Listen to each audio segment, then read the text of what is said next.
Imagine waking up one morning, having no memory of the night before, and finding yourself being attached to a tube supporting someone else's life for 9 months. This connection is needed for them to survive. However, it is up to you to decide if they survive and whether or not you want to disconnect the tube. So the ultimate choice is really, if you remove the tube, you'll end up killing them. But if you leave the tube in for 9 months, they will survive, and ultimately you are the only person that they can have the blood type that allows them to survive. Looking first to Craif's arguments, which is more of a pro-life view, and Warren's, which is pro-choice, the conclusion can be drawn that it is morally acceptable and permissible to be pro-choice. So first we're going to examine Craif's arguments, which is the more pro-life view of the two arguments, but we can see here how they start to differ. So the first part of the argument is the conservative's argument, which states that, first, it is intentionally wrong to kill an innocent human being. Second, a fetus is an innocent human being, therefore it is wrong to kill a fetus. Looking first the matter of whether or not it's okay to kill a human being, whether it being morally so or just in our own personal views, most of us would agree that it is definitely not okay to kill someone, except for the occasional utilitarian who would say, well, they do it to gain their own utility, and that it is not morally impermissible because it's something they would do to, increase their own utility. Someone with a utilitarian point of view may kill for their own personal joy, but doesn't really constitute most of society, and I don't think most of us necessarily feel this way in general. So the next argument is, at really what point does life begin? And I think this is the biggest argument between the pro-life and pro-choice.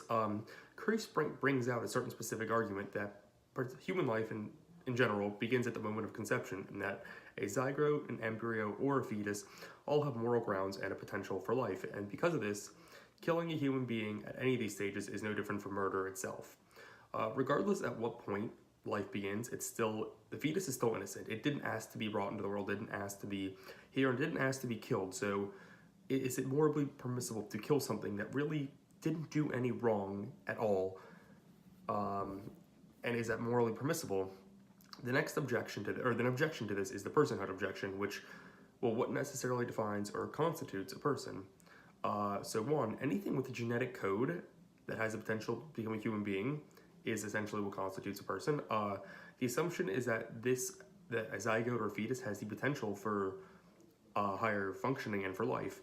And at this point, we can see that the counter-argument that the zygote and the embryo would not have potential for human life because they aren't viable, say at around 24 weeks, around that time period, is really when life becomes viable outside of the womb. So going into this a little bit more, we can see that a zygote, an embryo, or a fetus does have the potential, or does not have the potential for life. Because of this, ending life is not really morally impermissible, because if they were to survive, they do not have the mental capacity and they're not capable of surviving outside the womb, with the exception of being in the third trimester later in the stage of pregnancy, even though it's still extreme cases in which a lot of them would survive. We can see that with premature children being born. And of course, this counter argument is that of his main argument, and in this instant, Craif does define life as a genetic human code with intrinsic capabilities for life. So if life, in fact, does not begin at conception, and therefore does not constitute a human, then this argument is invalid, and you can, in fact, kill a fetus. Well, it is clear that life begins when the cells start to divide. There is no evidence that this group of cells has potential for a higher intrinsic capability and thinking. So the next argument, in which Craif really goes into, is the intrinsic potential capacity. And so again, that does a fetus have this intrinsic potential capacity? So one of his arguments is that anything that is genetically human has the potential for life. Well, this is something we talked about earlier, and that does make sense. In this case, a fetus, a zygote, or an embryo would have a potential capability for life, and because of this, it would be morally impermissible to kill any of these beings.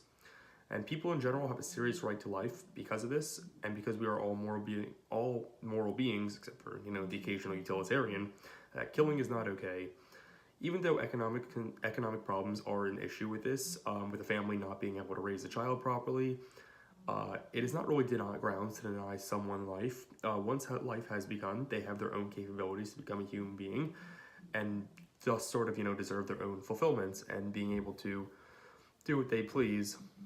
Craif states that the genetic material necessary to make life is not life itself also, and this brings up an interesting point because of this, or contraception is not wrong, because life begins when the sperm and egg combines. Using contraceptive is not morally impermissible. However, because of this ultimate end goal that you are denying life and they have the potential for life, wouldn't this ultimately sort of being a paradox within itself, in that, you know, using contraceptives does deny life? Then you have the viability argument, just to counter that, which does not come into play here, but it is something that should be considered, because the genetic material as is not really viable, and it has no potential capabilities for life, and thus doesn't really matter if the contraceptives are used. Okay, so looking at the other side of this, let's sort of go into Thompson's view and see what she has to say. This is more the violinist approach that we've talked about earlier. So a person is not a person, according to Thompson, from the moment of conception, and a fetus does not have the right to life since it doesn't have the ability to have higher capabilities. And if a fetus cannot survive outside the womb, then it cannot express its needs, and it doesn't have the sort of higher functioning intrinsic capability that we talked about earlier. Therefore, it can't really express itself, and it can't sort of pronounce its own humanity and its needs. The prospect of this is that a fetus, while isn't necessarily a human being, at some point can survive outside the womb. And as we mentioned earlier, this occurs at usually around 24 weeks when it becomes a viable life form, and it can survive with the help from equipment, but it can't survive on its own.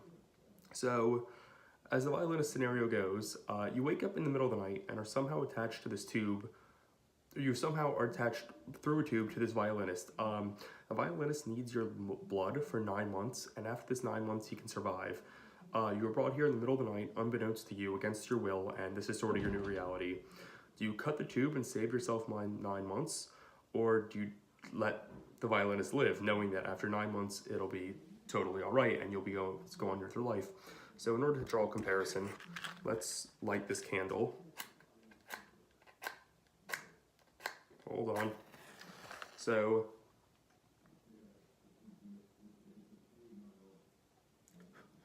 the candle, which is lit, needs oxygen to survive, similar to the violinist needs her blood. The only way this candle will survive is if it gets the oxygen. However, if you cut off the oxygen supply to the candle, which will happen here in just a second, the candle sort of begins to flicker and fade away. At some point, which we'll jump to in a second, yep, there it goes. And at some point, the fire is burning no more. Because of this, you know, nothing happened. The candle's gone, it's gone, the life form is gone, similar to what happened to that of the fetus. First thing to consider is that you really owe the violinist nothing. While it would be the nice thing to do in helping it, you don't know the violinist, you don't know him anything, similar to that of a fetus. Even though it would be quote unquote in your body and part of you, you don't know him, you don't owe them anything. And one of the plus sides of this argument is that it also helps in the case of rape to examine it. You were brought there against your will, meaning that in this case it happened against your will, similar to a case of rape.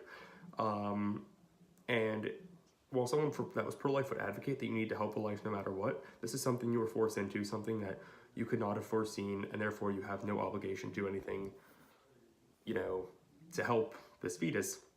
Rape is illegal, and in cases you do not have control over decisions being made. In another example, it's also your body, and you should be able to do what you want, even though I think it would be the nice thing to help out the fetus and to let them survive, or to help out the violinist. You have no real obligation. It's essentially, at this point at the beginning, it's almost a parasite. It's a parasitic life form. It's feeding off your body, and therefore it needs you to survive, but it's your body, and it is your choice to do what you will. In the case of being hooked up to the tube, it's being done against your will, and especially if you were utilitarian and maximizing your pleasure, this is something that, if the cutting the tube maximizes your pleasure, then that's something that should happen, and that would be your prerogative to cut the tube. So in conclusion, while it is morally acceptable to do all you can to keep the child alive, ultimately it is your decision and what you believe is relative to you. You don't know the child, you have no prior obligation to the child, and in reasons for such as rape, incest, or medical complications, having an abortion is your choice, and I don't believe should be considered morally impermissible. While we should do what we can to give everyone the right to life, in certain instances there are reasons why the right to life would be denied, as mentioned above. And this all depends, of course, on what you believe, at what point you believe life begins, whether or not you believe that at 24 weeks the fetus is viable. Ultimately, it is your choice and your choice only, and utilitarian would do what they can to maximize pleasure, and it all really is relativistic.